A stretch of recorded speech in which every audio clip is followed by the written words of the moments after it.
Upon scum to people evolution, as I've said before, is pure imagination. It's science to say that dogs produce dogs, but it's not science to say that dogs, pine trees, bacteria, and whales are related.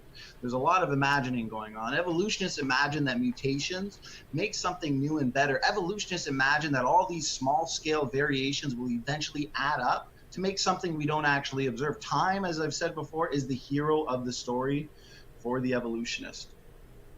Evolutionists and SpongeBob should start a private school together. This is the perfect way for evolutionists and like-minded individuals to teach each other that dinosaurs and carrots are related through common ancestry. Stay tuned for a thorough tour of SpongeBob University. But welcome to SpongeBob University. Evolutionists hope, they dream, they imagine. Only the most imaginative of evolutionists are accepted. Requirements for those that believe they have the wild imaginations necessary for enrollment at SpongeBob University, just a few of them. You must believe that natural selection and mutations can explain all new innovations, structures, body plans, and novel information, which we actually know cannot actually be the result of natural selection acting upon random variation and random mutations. Evolutionists imagine these things, even though empirical evidence tells us that neo-Darwinism lacks incredible explanatory power in regards to the origin of phenotypic complexity, anatomical novelty, and the origin of non-gradual modes of transition, abrupt fossil appearance, for example. Students of SpongeBob University must also imagine that they share ancestry with apes. Grandpa, is that you? Even though all empirical evidence suggests otherwise. I wish I could see Aaron's eyes right now. I bet they're just bulging out like that cartoon. Yeah. What was that argument? The pawns come to people. Dude, even lost me on that one. I don't know. All right, everyone. Let's kick this off. This is Aaron Raw debunking our video, debunking his phylogeny challenge. Let's get this started. In this first one, because I know it's 3 hours worth of mindless stupidity. Wow, he must have gone through every little bit of that video, piece by piece, to complain about it being 3 hours. Let's see if that's true, shall we? Eyes, because their eye type. Have you heard anything to do with this, Aaron? Hadn't been thought of. No. Okay. Never heard of it. It's the first 3 seconds of the video. EAX6 is one of those pesky instances for evolution. I clicked on like 2 or 3 spaces in it, and I only watched it a few seconds at a time. Oh, okay, there we have it. That's the truth. He only watched a few seconds here and there on a video that he came on to debunk. Brilliant. Have you heard anything to do with this, Aaron? No. PAC6 is a master control gene, so yeah, I don't see. I mean, he's getting the. I think he's getting the science correct, I guess, but I don't think his conclusions follow. I don't think I've ever heard of Standing for Truth. Raw Matt sounds familiar. Oh, Standing for Truth. I feel like I might even have talked to him once. Standing for Truth. Yeah, I would hope you'd remember me. We had multiple conversations.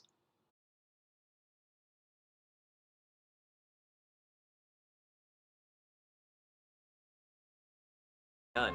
But let me guess, maybe the most popular? Well, that's argument of authority, and if we're going to use that argument, then atheists are toast as well, because your pathetic 5% of the world's population trying to say that the burden of proof is on the 95% is just stupid.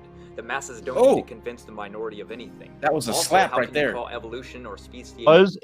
It was a tradition that is now being discarded, that you would separate humans from apes and apes from monkeys, saying that and this is one of the problem with a number of traditional scientists still haven't understood. So Aaron just said that traditional scientists, even those today, just don't understand. That's what he's trying to tell you. He knows better. But yet when we try to correct science, oh no, we can't do that. See the problem? See the double standard? So when a creationist says that man and apes are not related, we're lying. But when a scientist says that they're not related, they're just mistaken or confused. Got it. When they say things like evolution only deals in biology, then they go on and use geology, paleontology, earth scientists, and more to strengthen their argument for evolution and to help them build their phylogenetic trees, saying to others, see how all fields of science help prove evolution? It's called conscience. But yet they get very upset when a creationist does the same thing. No. No. I'm not upset that evolutionists use paleontology and geology. I'm upset that during arguments and debates, I'm not allowed to use them. Everyone always says evolution only has to do with biology. They didn't even understand what I was trying to say. They didn't listen. They didn't even start at the beginning. That was the problem. When they started looking recently, they found that turtles have no shells when they spend their life in the ocean. The longer they spend their time in the ocean, the less they need a shell. Since I don't think R and Raw either believed me or didn't understand what I was saying, I guess I'll post it here. This is the National Geographic website, who also stated that once turtles hit the water, their shell size reduces. The leatherback turtles themselves don't even have hard shells. It's not. There are two different cladistics definitions for turtle. They're still debating. No, there are not. There is not two different. Yeah, there are two different cladistic classifications for turtles, Aaron. I don't know why I'm teaching you this. This is your specialty, for God's sakes. Which major taxonomic group or clade of reptiles that turtles belong to? Now, most of reptiles fall under the clade known as Eureptilia, or true reptiles. This includes stuff like lizards, snakes, dinosaurs, and birds. But there's also Parareptilia, or side reptiles. These are some of the earliest reptiles, all of which are now extinct, like the spiky-cheeked procolophonids and the mesosaurs, which were probably the first aquatic reptiles.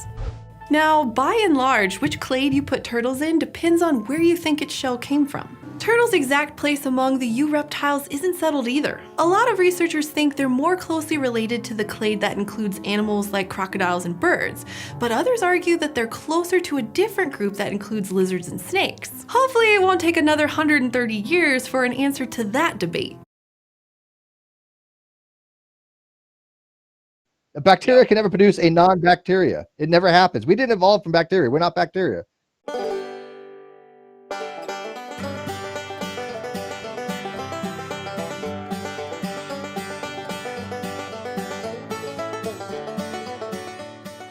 Okay, one more time. A bacteria can never produce a non-bacteria. It never happens. We didn't evolve from bacteria. We're not bacteria. You hypocrite. You teach frogs came from an amoeba. You think they could get it in 10 million years? Get a horse with wings? Why not?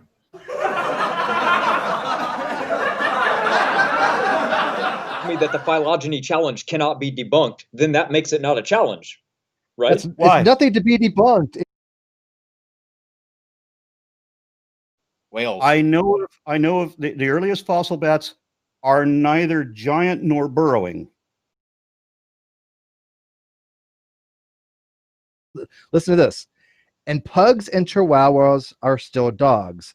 They have never started becoming a whale like evolution claims can happen. And evolution does not claim that, ever. Where in the world, Matt, would you think evolution claims anywhere that a whale, cicada, could evolve from? Because whales from supposedly canine. evolved from a land mammal. The tale of whale evolution is a story about one of the most remarkable transitions in the history of mammals. The fossil record shows how these animals transform from tiny four-legged plant eaters no bigger than house cats to the seafaring giants we know today. This change was dramatic and kind of fast. Evolution does not say anything. A individual anything turns into a individual anything either. Paleontologists in Kashmir, India found the fossils of a 47-million-year-old hoofed creature the size of a house cat that they named Indohyus. Evolution does not say anything. A individual anything turns into a individual anything either. Actually, it specifically says that. Back in SpongeBob La La Land. That's what the phylogeny challenge is getting them to identify what the fuck is a created kind. Said honeybee and flower are a created kind. How is honeybee and flower a single created kind? That doesn't even make any sense. How is a plant and an animal the same kind? What? Oh, no. Because they're a symbiotic species. The flower needs a plant, and a plant needs a honeybee, for example. They try to say that beetles and wind did it. Except that they don't. And we know that earlier plants used wind for pollination. Then and earlier insects. Well, that's a presumption because Japan has now lost it's their not bees, a presumption because it's. I tried telling him twice and I couldn't, so I guess I'm going to have to say it now. Aaron, Japan has lost its bees a while ago now, and since then they have had to now pollinate by hand. Do you know why? Because wind cannot do it. And that's what evolution has told us. Matter of fact, that's what you even said to me. But the matter of fact, they have been working on a solution for a while now and have invented tiny little drones to replace bees. So the intensive manual labor required from the burden can be lifted from the people that have to do it by hand. If wind or insects and beetles were sufficient, then they would not have to go to such lengths. Besides, even Einstein himself said, if bees disappeared off the face of the earth, man would only have 4 years left to live. But it's okay. I'm sure you know far better than him. What did he ever know about anything, right? But let me get this straight. All life today that requires flowering, pollinating plants and the fruit that they bear could not survive without pollinating plants and what they bear. Therefore, bees are absolutely required. Without bees, there is no pollination. And this is a fact. And now we know it's a fact because of the devastation that is happening in China and Japan because of the dwindling bee population. Right? Primates, for example. Yet we are told bees just arose millions of years ago, and the planet has just been so stable for all those millions of years that until now we have a slight variation in temperature, and now all the bees are dying because of it.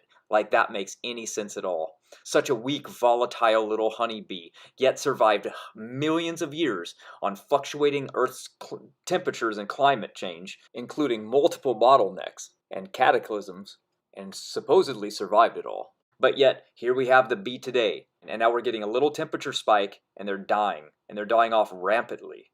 Here's a bee in the fossil record dated at 80 million years. Here it is in the New York Times magazines. Look at it, complete stasis, hasn't evolved at all. What is your rescuing device from this? Supposedly, there's been multiple bottlenecks since that time, but yet the bee survived that? I don't think so. You show me proof that anything was ever created, or that anything even could be created like your religion says. Okay. So which came first, the chicken or the egg? The theory of evolution would state that the egg came first too. You see, since DNA can only be modified before birth, this would mean a mutation must have taken place at conception. So some kind of animal similar to a chicken would have laid an egg, and a mutated version of that animal would have hatched, which would have been a chicken. This new chicken would then go on and breed and spread its mutation, and more chickens would appear as generations go on. So a lot of the evidence would point that the egg would have come first, but these are all just theories. The true answer to this question lies in protein. British researchers discovered something very interesting when looking at eggshells. They noticed that the protein necessary to create eggshells are only found in the ovaries of a chicken. This means the chicken must have come first. The protein is called ovocleididin 17, and it controls the eggshell's crystallization process. Without this protein, the shell just couldn't form at all.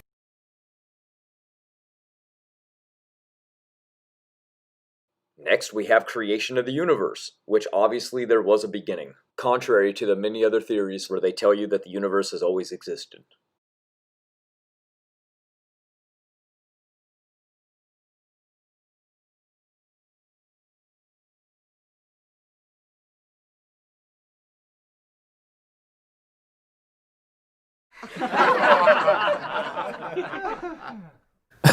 Okay. Things all the time. This is genetic breakdown. This is degradation. Genomic. Sorry, Steve, you're behind the times on this one. These are not beneficial mutations whatsoever. These are all epigenetic regulations. Here, I'll explain it for you. When you hear about people saying there's such thing as beneficial mutations and we need them and that's how we evolved, and they bring up the lactose mutation and the increase in bone density and the HIV-1 immunity and then the L. Milano, these are all epigenetic regulations. These are not mutations. And so now that we've been unraveling the sequences of epigenetics for the last 6 years really, really well, they've actually completely eradicated the beneficial mutation theory. So basically what I want to do is get into the problems that people are having with the concept.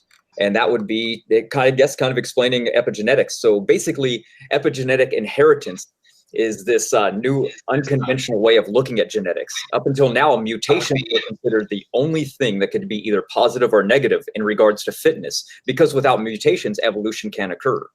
So this is where epigenetic comes from, and it goes against basically the idea that inheritance only happens through genetic mutations, or the DNA code passes on to the parent from offspring. This means that a parent's experiences in the form of epigenetic tags can be passed down to future generations. So circadian rhythm, diet, stress, environment, all of these switches, for example, like rats, they took rats and they put them in an aquarium and they switched the lights on for 3 hours and off for 3 hours. And they kept doing this for years. And eventually those rats adapted to this light cycle. So when they had offspring, those children now would fall asleep every 3 hours and every 3 hours, just like the parents were doing, even if the lights were not being turned on or off for every 3 hours. Sometimes it was inherited, other times it was not. And then after a couple generations of lights being back to 24 hours, the rats just essentially gave up on that and they went back to being a 24-hour cycle. So it wasn't a permanent thing. It wasn't a mutation that caused this. So epigenetics is the study of where factors influence a gene and how and when the gene is expressed. Regarding like the Sherpas of the high altitude people of the Nepal, the mainstream thought is that a single 1-point mutation led to a better adaptation for the high altitudes of the Tibetan people. But modern science has revealed that the epigenetic mechanisms are also behind this adaptation. It's not a beneficial mutation. You can read a peer-reviewed paper on this, on the epigenetic signatures of the high altitude adaptation of the Tibetan population. So basically, these epigenetic regulators affect how individuals develop. This is pretty much which are causes of changes in the expression of the genes or action of a gene, or any gene, for example. We have longevity genes in us, for example. They're called the FOXO genes, and they're 7 sirtuin genes, and these are mediated by epigenetics. They're not mutations. They're turned on and off. Like for fasting, for example, turns off a mTOR, and it activates these longevity genes. We want that to happen, and until we can go in and mutate these genes and constantly leave them on, we have to rely on epigenetics to do that, and we are in control of these genes by what we do. So sorry, Steve, you've lost on this one. We have genetic deterioration going on all around us and no beneficial mutations occurring anywhere. And that's a fact. I would like to say that we have a way to determine whether or not our model, we can do this. We can go, what are the odds that all human beings are related by 99.9%? What are the odds that human beings have three haplogroups? We're not going to do this because I understand how that. So to actually help them understand some of our models, some of our predictions, some of our thoughts on why we actually believe that the Bible to be true over other religions, I was going to play What Are the Odds game. I could not get out one answer without being cut off. So now I will finish that for you. What are the odds that all humans are 99.9% all related? Just like the Bible says. And all from the Fertile Crescent. Exactly like the Bible says. We have been genetically deteriorating since the fall of Adam, because sin brought death into the world, and rapid disease increase is evident, just like the Bible describes. And we can show with empirical evidence that there is both a fast mtDNA clock and a huge increase in diseases every single year. What are the odds that we're all frugivores, just like Genesis 1 says that God placed man into a garden and gave him every fruit-bearing tree to eat from? What are the odds that all obligate carnivores can live off of plants, just like the Bible says?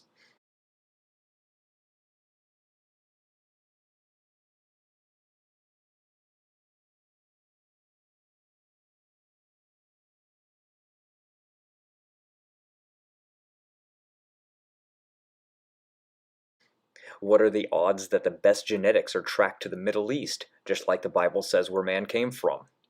What are the odds that all languages arose around the same time, just like the Bible describes?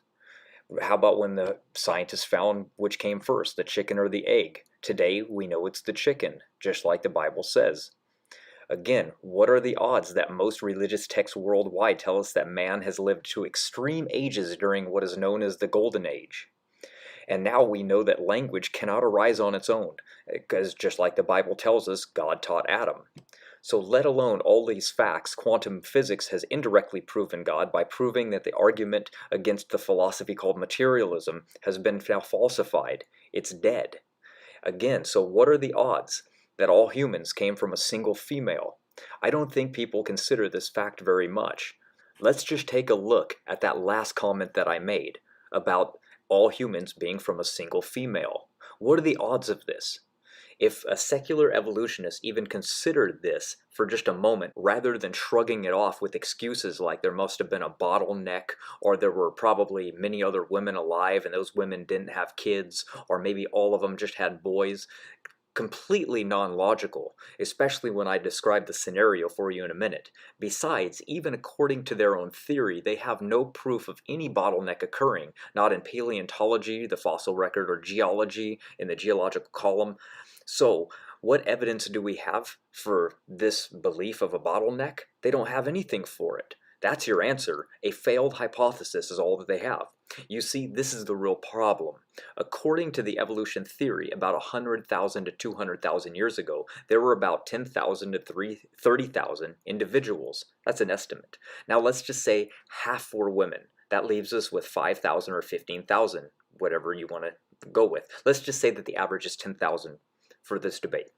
So now we have 10,000 different lines of possible mitochondrial DNA to be passed down. Yet we only have one today. What are the odds of this? That's highly improbable. But if you start with the biblical account, this lines up perfectly as to what we would expect and what we do see. There should be just one line, and there is just one line. Exactly what the empirical evidence shows. Vast correlations line up directly with what the Bible says, and this is undeniable evidence. Well, you know what's interesting? When the Human Genome Project mapped the human genome, they said there's only one race of people. You know what that confirms? The Bible. Because we all go back to Adam and Eve, we're all one race. So I don't think it confirms the Bible. It just makes the Bible consistent with nature on this one point. I'm just going to end the game here, because you get the gist of it, but the list is actually very long.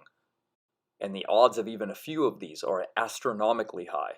So imagine 20 of them. It becomes a statistical improbability. The whole gulab thing we're talking about is a gene that in other species produces vitamin C. We no longer have a functional version of the gula pseudogenes. It's broken in several places, and I think it's missing the promoter region, so it can't be transcribed. So we actually have to get vitamin C from alternative sources. So scientists, they're finding that numerous of these so-called genomic fossils are actually not pseudo after all, and these genes are necessary and required to sustain healthy life processes in the cell. So the broken remnants of an ancient chicken gene, the egg yolk gene, no such remnant exists, and instead the fragment appears to actually be a functional DNA element. You can look at the beta globin pseudogene, some of the whale pseudogenes, the gulo pseudogene. The gulo pseudogene might actually be a broken gene, but at the end of the day, I know people who have had a Chevy Cruze and a Honda Civic, and the air conditioner broke in the exact same way in both cars. Wow, that proves that they both evolved from a skateboard billions of years ago. I mean, that's how silly they are. And science enthusiasts, I got a debate with him on my channel. Go watch it. It was fun. No, I do. I'm just curious. You are correct. The pseudogenes that they thought were useless genes have all been found to have a function. But if you put a 7-year-old under the hood of your car and say, take out anything this car does not need, he would probably take out a bunch of stuff because he doesn't understand the purpose of it. I think the fact that the pseudogenes and IRVs have all been discovered a use for them is an example of the fact that scientists did not know the usefulness of some of these parts. Life is incredibly complex. The human cell, or any animal or plant cell, is mind-boggling in its complexity. And I think someone with a lack of cell biology knowledge would say, oh, the cell doesn't need that, take that out. Oh, we don't need that. We don't know what that does, take it out. It's an example of ignorance on our part, not example of ignorance on the creator's part. The cell is mind-boggling in its complexity. It had to have, there are no pseudogenes. There might be stuff that is available as a replication. I carry a spare tire in my car. Why? Well, one of the other tires might go flat. That's why. There may be things in the gene code that if part of the gene is damaged from radiation from the sun during the solar sunspot cycle or something, the body can quickly recover and rebuild it and fix it. And why would a body develop something beyond what it's using? If it happened by evolution, why would you get a spare tire? And the guy you're talking about tonight, I saw a minute of his video where he said that humans were absolutely different from every other animal in every possible way? Well, no, we're not completely different. We're exactly the same in every possible way. You might want to warn your wife. Really? I have yet to see any other animal, especially primate even, ever speak language. Basic communication skills like nouns, sure, but no linguist would ever say that a fish or an ape have a language. As I am looking out my window now, people are driving by in cars. I am yet to see any monkey behind the wheel. Have you? Strange. What about food? We make food. We process food. I'm yet to see any animal making food. How about you? How about music? Any animals creating any instruments to play? Not that I've ever seen. What a surprise. But that's just the obvious observation from looking around. Even biologically, we are not the same at all either. And this is what I was trying to tell Aaron last night. However, he was not listening. Ask yourself, why do they still present evidence as though it's somehow logical that we have lost everything that was good for us, like the different kinds of muscle strength that primates have? They are twice as strong as we are, easily. The video that you're watching right now is going to prove that. They also have a very powerful jaw. They can rip into a coconut within seconds. They are completely immune to infection. They have dense, thick fur protecting them from the elements. We lost all of ours, so now we have to do what? Wear clothing and sleep under more fur? That makes no sense. We sunburn. They do not. We get cancer. They do not. They have far better DNA methylation. They have far better vision and can see better colors for picking all kinds of fruits and flowers and fauna and vegetables. The Tamarin monkey alone eats more than 833 different plants from 167 different floral species, and never need glasses for failing eyesight.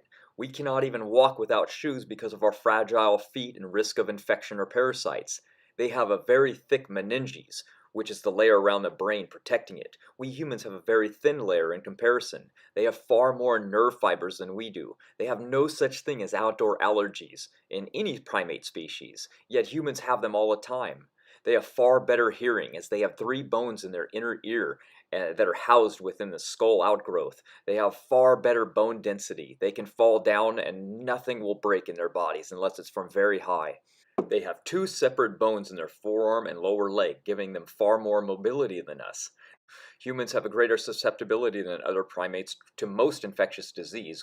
AIDS, malaria, and cancer kill millions of humans each year around the world, as where that's most non-human primates appear to be naturally protected against all of these diseases. If we were part of the primate species, we have failed. They have outdoor allergies. They never fail, and they have far better hearing. They have far better color vision. They do have those everything. things.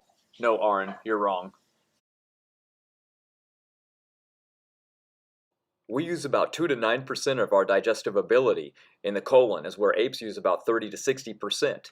No matter how much sun they get, they can never get skin cancer. We humans get skin cancer very easily. That's right, everyone. We've lost every single beneficial physiological characteristics. How am I supposed to envision, even with pure imagination, that all of these beneficial traits just micro-evolved away into oblivion? That's not logical in the least when you break it down. As for the so-called just 1% difference between apes and people, that's a perfect example of skewing the data. Get a female ape, have her hair styled, worked on her, put her in some long skinny dress, force her to wear some heels and walk, add some makeup and perfume, and then bring her to the prom. See how many guys are going to ask her to dance. Or try to get that ape girl on a blind date. Tell the prospective guy that you can't say too much about her, but she's only 1% different from the rest of the hot chicks he knows. Watch his reaction when he sees her. Evolution teaches you to drop common sense on the floor as soon as they give you another science fact. I don't have enough faith to believe that every single physiological benefit has micro-evolved into oblivion for no reason at all. So evolution isn't guided, yet it's predictable. But then if all evolution, therefore everything is predictable, yet falsifiable, they don't even realize they aren't being logical. So again, the evolutionist would first have to deny their own double standard theory of evolution, which states that evolution is a totally unguided process where mutations are random and things just need to survive, and yet at the same time it also means survival of the fittest, where only the strong survive and the strong genes breed out the weak, totally contradicting each other. It's shocking they don't see it. Look, this whole business about genetics can be easily solved and refuted with logic. The fuss over 1 or even 50% is not the issue. The matter comes down to this. Would you let your daughter or sister have sex with an ape? Now, come on, be honest. You were probably grossed out by that, even a little, right? There lies your answer. There's something a whole order magnitude different between a human and an ape. We're not the same and not even remotely similar. Stop being crazy and stop listening to the so-called experts who want you to drop common sense, and I want you to be logical. Case closed. Is there any proof that God designed man to be this way? Oh yes, anatomical observation and comparative anatomy studies prove this as well. Omnivores, for example, can consume both meat and vegetables raw very easily, where both are harmful and hard to digest for humans in their natural form. Both require some form of processing or cooking. All omnivores have sharp fangs and bladed, shaped crushing molars. Omnivores swallow their food after a short, simple crushing. Omnivores have low jaws, which are always embedded inside of the top. Omnivores have no lateral or forward jaw mobility. Omnivore's saliva is acidic, with no pidolin. Omnivores' renal secretion of uricase. Omnivores secrete acid urine. Omnivores all have strong hydrochloric acid in their stomachs. Omnivores require no fiber for peristalsis. Omnivores' facial muscles are very minimal and allow a wide mouth for a gap for food. Omnivores are able to maximize and metabolize large amounts of vitamin A and cholesterol without a problem. Humans have major problems with both.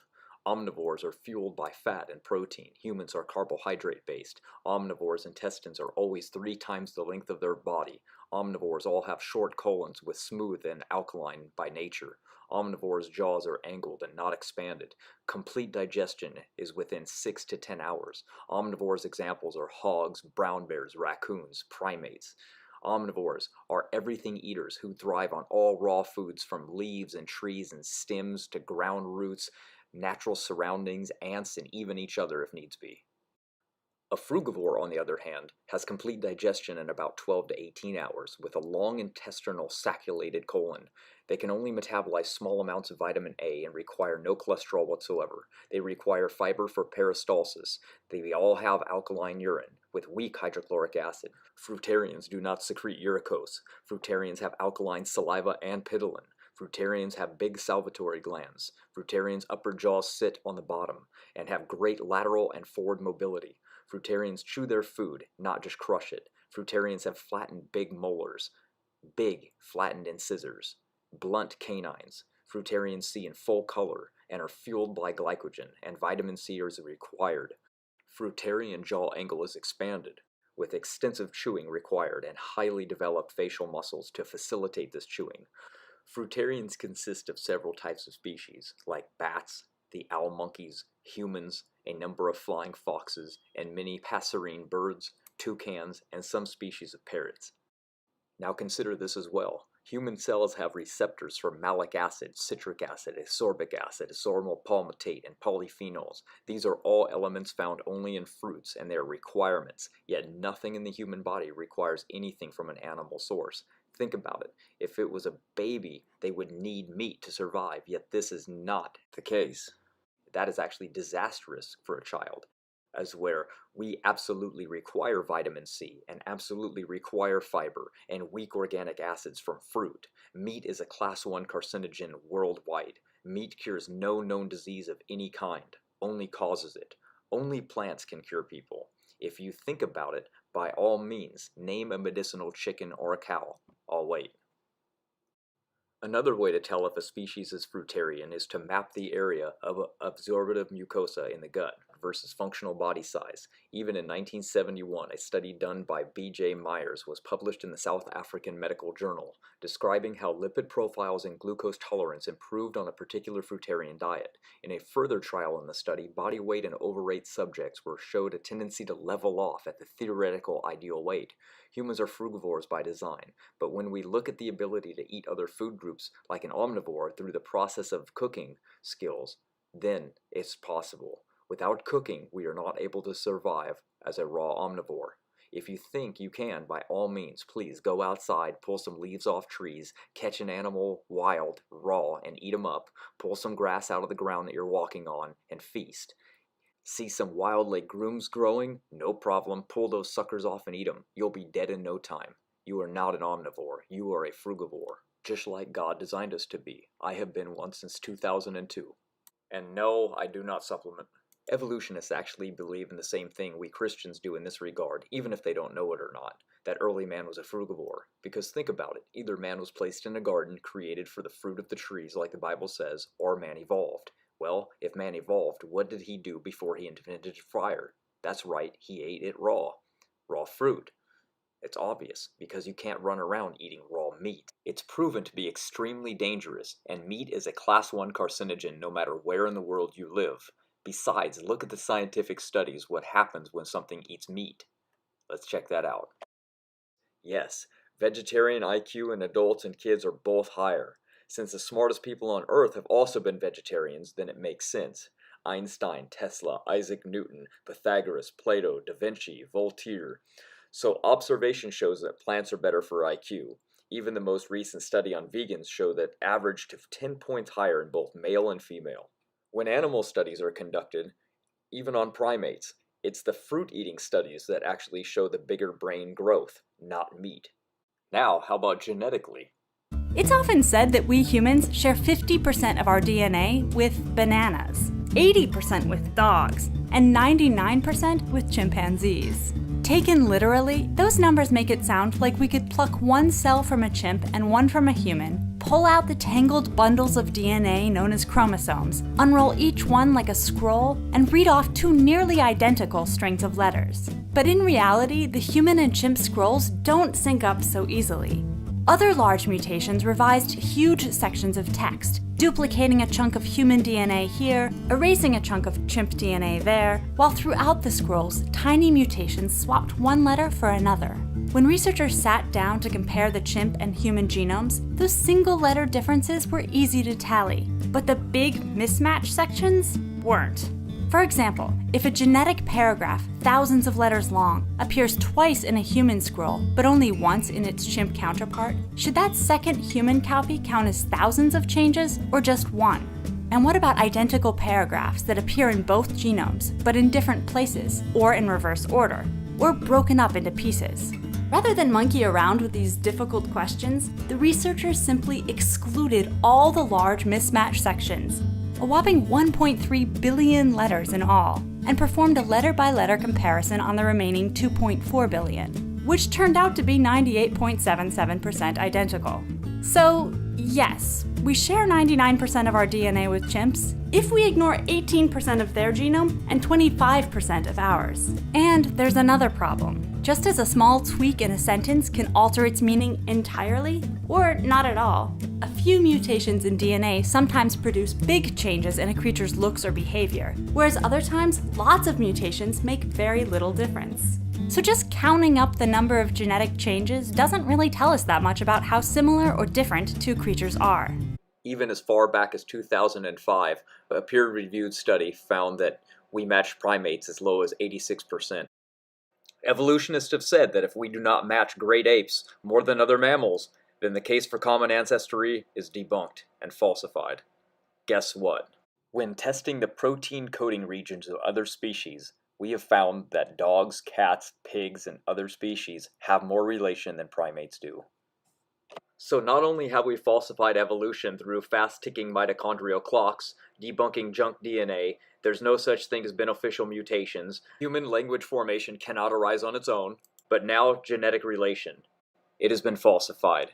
Evolution is through.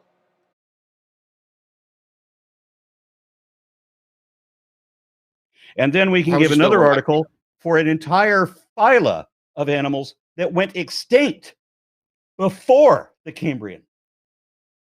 This has already been addressed by Standing for Truth multiple times, so just watch this.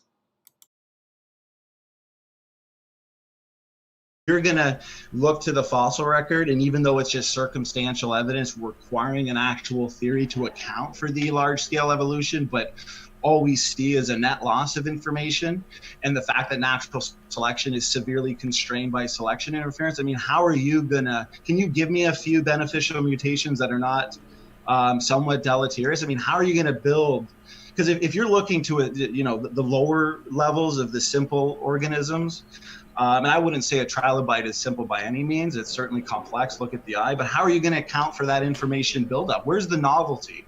Well, that doesn't actually matter. We can start with, evolution starts with a pre-assembled DNA and cellular mechanism. So we start with genes. So we can just lose information. That's fine. It doesn't matter.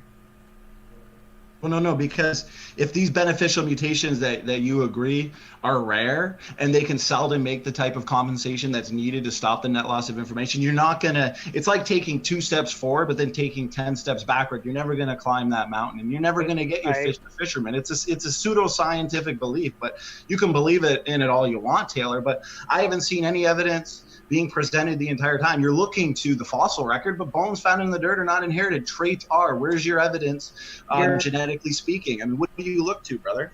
You're welcome to check their math, but I just read off to you like 4 or 5 studies where they conclude the exact opposite of what you're saying. Well, the thing is, you look to, well, for one, I'll go to, those studies and mechanisms, but where's your example of a beneficial mutation? Because I agree that there are mutations that are beneficial given, and they're environmentally dependent, of course. I mean, even looking at, sickle cell anemia, for example, it's still ultimately reductive, but at the end of the day, there is some type of benefit to be had from it. But where's your novel gain in information there, Taylor? Go ahead. Well, it's context dependent. Not all mutations are going to cause disease in every individual. So you still don't understand how gaining an antifreeze function to your blood is a beneficial mutation? Well, the thing is, I'm not disagreeing with adaptations, and the thing is, it's funny that the only example you can go to is these notothinioid antifreeze Arctic fish, the antifreeze proteins, because all it is a story. They're looking at it, it's already occurred, and they're making judgments and inferences. Where's your real time? And the thing is, it's probably an epigenetic, non-random genetic change anyways. These fish go into the cold water, and all of a sudden they have these antifreeze proteins that they develop based on pre-existing genetic adaptation. But where's your actual, observable evidence? Not looking at some story, because I know evolutionists like to imagine and storytell, but you're talking about a trade-off here. You're talking about that it's context dependent, but while the genome is degenerating in many possible ways, Taylor, and while a few nucleotide sites may be improving, based on this context-dependent beneficial mutations, huge numbers are being degraded. So this type of trade-off you're talking about, it's obviously not sustainable, as it's still going to result in a shrinking functional genome size. So once again, you can believe in it all you want, and I put a capital B on believe, but it's just a science fiction-based religion with no actual empirical evidence. I mean, you still haven't presented us any evidence. You look to some bones found in the dirt. I've given you a testable, falsifiable prediction based on our model of catastrophic plate tectonics. Nephi says he wants to have a debate with me, but what he really wants to do is just get in a video hangout where he can, I don't know, yell over me or something. Yell over you? What? That is basically what you did to me on every single comment or question. Look. Even argues that our knowledge of molecular processes is not good enough to ever determine or rule out independent origins. So it's telling us that things of density of hair that they have to protecting them from all elements. They don't get sunburned. Hold on. Let me know what you think. Now lost their bees, and now they now have to pollinate by hand. Except that they are not. Well, this thing can't do that thing. Then that's unfalsifiable, not science. No, Matt, well, hold on. Something is a mammal, but if you want to play by the taxonomic rules, that is very, very strong. They have twice as much density. Yeah, they do have very, very strong muscles. Information we're talking about, it would have to be some kind of a gain. Then we have to get into pretty recently. Okay, never mind. These questions. And humans are just apes. No, it's not. Have outdoor allergies. They never fail, and they have far better hearing. They have far better color vision. They do have those things all the time. This is genetic breakdown. This is degradation, genomic Can you deterioration. explain? We're not powerful jaw. Look at their immunity. They're immune to they're all identical. Other species as well. But when these genes mutate, because if evolution was true, they wouldn't have function because they evolved. They are human beings so far long ago. You can get evolution. at a certain stage. That's all. We believe in macroevolution. It just finishes when things. No. Hang on. They're just saying even it when because they know it's wrong. Even they say they don't know, and there's too much noise at the end of these branches. 0% of what? Clear definition of what a species is. Now you can't blather. Okay, on so about stop. His videos constantly says. I know Kent Hovind lies again. The longer they spend their time in the ocean, the less they need a shell. Turtle? Well, the turtle. It's still a turtle. How many species of turtle? Do you have any idea how many species? Not there, and to find results. Whoa. Like that. I think their understanding of macroevolution is a new morphological feature. It's a straw man distortion of by 99.9%. What are the odds that human beings have three we're not going to do this. Even argues that our knowledge of molecular processes is not good enough to ever determine or rule out independent origins. So it's telling us that things apply. How about each other? Will they interrupt each other when they talk? Let's see. And they are what he would say colloquial, the groupage, and they can be monophyletic or paraphyletic. Oh wow! Look at that, respectful, amazing. Watch some more, shall we? All right, Aaron. Well, once again, no. I always have a good time. It's really the explanation is boring. Shannon would be really good to do it with something with that along those lines. Maybe 10 if you're old like me. Be awesome. And then of course, and guys, weekend after that, I'll be back in. So will you admit? Yeah, listen very carefully. That would be pre-Cambrian. Okay, and I'm gonna send this to those David. Those are unknown, so that we can see this on the screen. And monkey drunk. I feel like this is gonna replace the Sphinx guy. Bat thing. Go ahead. I'm sorry. Can you answer that about the bat? Apply to the same clade. Yes. The colloquial word ape conforms to the taxonomic superfamily Hominoidea, which means ape. And we're Hominoidea.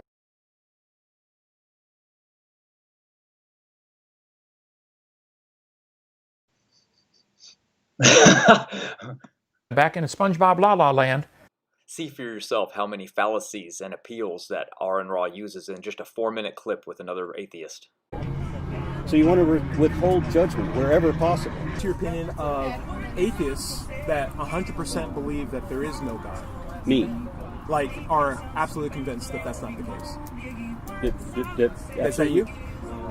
Yeah. Oh, wonderful! Can I talk to you about that? Absolutely. So yes. you think that you think that certifiably 100% that there is no God whatsoever? That's correct. Not just the Christian God, but any God. Period. Right.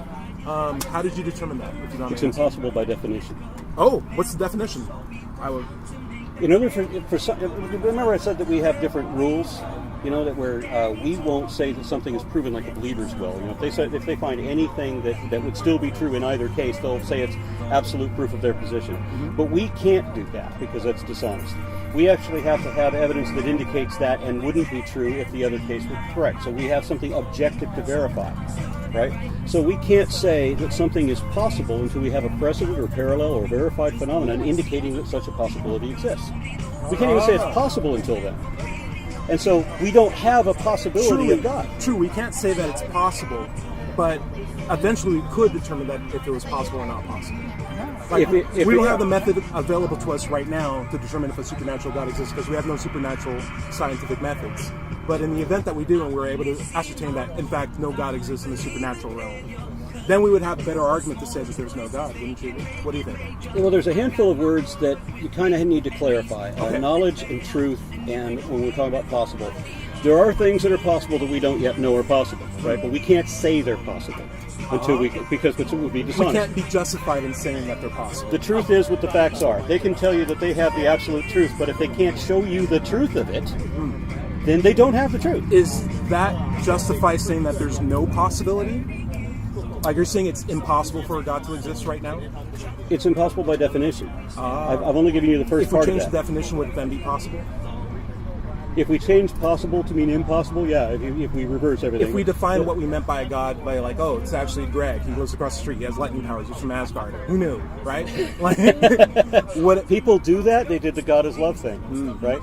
And so they want to come out that God is the force that creates us all. Well, that's, again, you've made it so ambiguous that everything is God and thus nothing is God. So if you're going to be talking about what is a God, then you've got to conclude that your definition has to include all of the gods, the hundreds of gods that were worshipped by thousands of people for thousands of years, or millions of people for thousands of years.